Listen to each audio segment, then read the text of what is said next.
I'm obliged as a LEGO YouTuber to share with you the sets that I loved the most from 2022, but I kinda sorta already did that with my tier list video, which you should totally watch and maybe even jump to your favorite themes if you don't want to podcast your way through it, by the way. I asked myself if I wanted to subject you to me reiterating that, and nah. So instead I'm gonna spin it just a bit. I'm gonna share with you the top 10 sets I built in 2022. This can be any set from any year that I just happened to build in 2022. Alright, this is my top 10 sets I built in 2022 that may not have released in 2022. Number 10, the Nintendo Entertainment System. I'm amazed this little box fits as much detail as it does, from the AV ports to the click-in, click-out cartridge ejection inside. The build to make this fancy-seeming function is simple yet elegant, or it feels that way when it works. It can get stuck. Plug in the to-scale controller and you can really appreciate all the printed details on this thing. There's so much. There are a couple stickers though, one for the Super Mario Bros. Cartridge that fits in the console, and the warnings on the back of the mini TV. This TV takes up most of the parts of the building for good reason. Aside from all the era-inspired details, again with the AV ports, but also the antenna, this includes this clicking knob, which, once again, uses simple functionality to make it perfect. You'll find Super Mario Bros. Playing on the screen. Twisting this knob makes Mario move throughout the level. Yet another function that works just so perfectly, and if you have any of the LEGO Super Mario digital figures, poke this panel open, set them on top, and they'll play the music and sound effects for the game on screen. I mean, how cool is this? It's such a well-rounded set that, even though the console on its own is great, together makes a whole experience.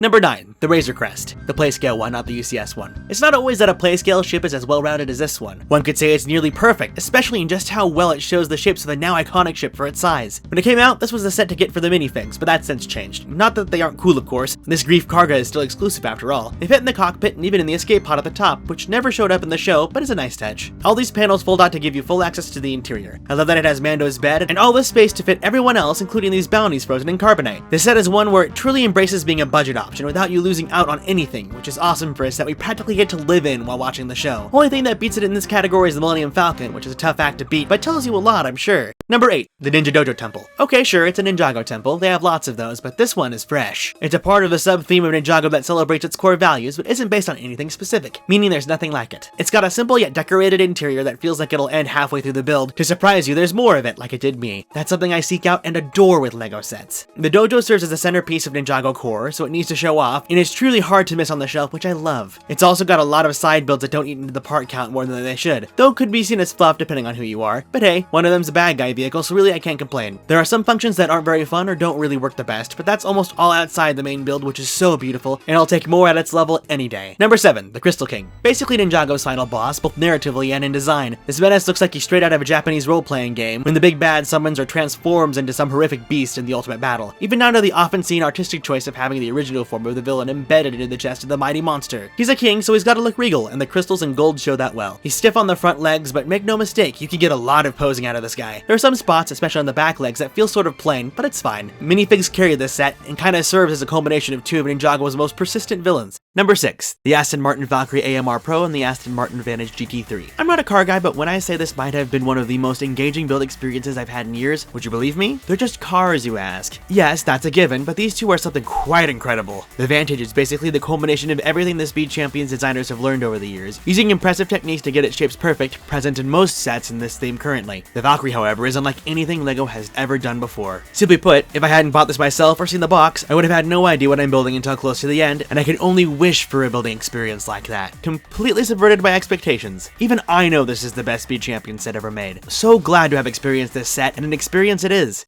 Number 5, Monkey Kid's Galactic Explorer. This funky-looking spaceship uses the Monkey King staff as a design motif while bringing in futuristic shaping of Monkey Kid's vehicles. It has befitting side builds, but let's be honest, you're here for the spaceship, and it's simply flawless. During the build, it's assembled akin to a LEGO modular building, one of LEGO's most prolific product lines, and that's saying something. And that's before you even add on wings and engines, which makes this one of the most complete-looking Monkey Kid sets they've ever made. My only gripe is that the entire cast isn't included, despite there being room for them inside. The build was so exciting, it ignited that childlike wonder and eagerness to keep on building without stopping that I rarely ever feel with a LEGO set these days, and I cannot take that for granted. Number 4, the Galaxy Explorer. What better way to celebrate LEGO's 90th anniversary than breathing new life into some of its most iconic sets? The Galaxy Explorer is an oversized remake of a set LEGO released in the very late 70s, meant for an adult to feel like they would have if they had got it as a kid. But don't let that make you think it's some simple set. The set deceives you into thinking its angles just sorta happen, but its intricacies are rooted in making each corner of this thing feel authentic without coddling the builder, all the while not compromising any angles either. Inside is a living space and even a loading zone that fits a rover. Removable sections that are multi-purpose were a big thing in LEGO's earlier themes, and it's great to see here as well. And a droid, minifigs, and an interior with exclusively printed pieces taken straight from the era, and you have something unlike LEGO has ever made. A realization of a dream many, as well as myself had, of LEGO Classic Space returning to the modern era with a building experience you have no idea you're getting into.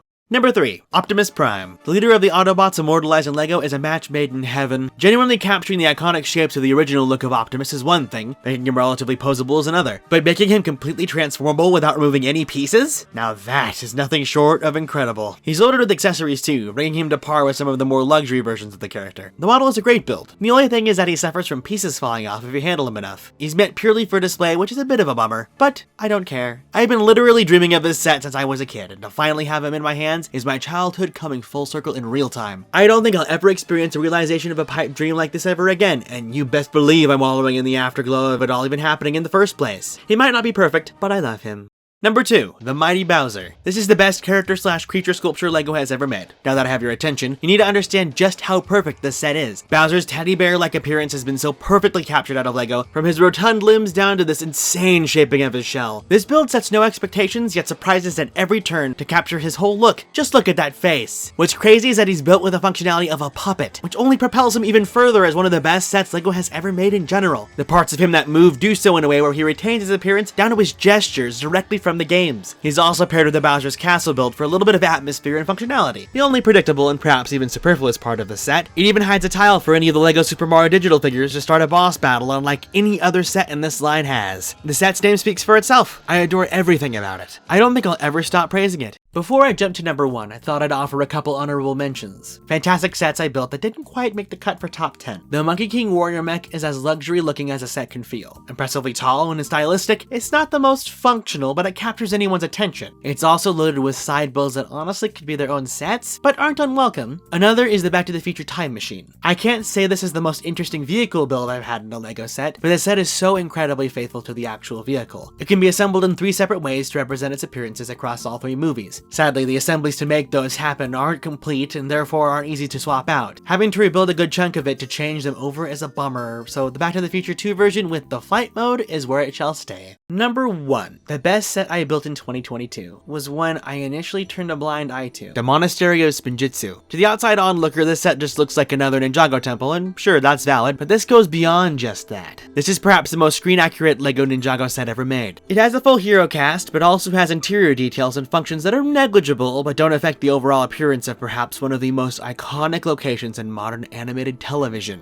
In a build that won't blow minds, you have a set that so eloquently portrays the aspects of the monastery where all of Ninjago started without going too far as to make it unaffordable, but also, I'd personally say, without compromise too. The Monastery of Spinjitzu is literally the home of all that Ninjago is, and personally might just be a set I will never take apart. It's too important to me, and too perfect to move on from. This is the quintessential Ninjago set, and a culmination of all that's come before it. I'm glad to say it will represent all that it is on my shelf for years to come. That's all 10. A bit surprising, right? The few stragglers that are here from earlier years are due to my multi-year backlog I'm doing my best to get through, slowly but surely. This year I built most of the LEGO Movie 2 and Hidden Side sets, and perhaps a testament to their troubled time on shelves, none of them ranked here. Although Apocalypseburg was close to being an honorable mention. Curious if you would place any of these sets in a top 10 of your own, let me know down in the comments which ones. You can also highlight your comment by hitting the thanks button and donating to the channel. Thanks for watching, and I'll see you next time.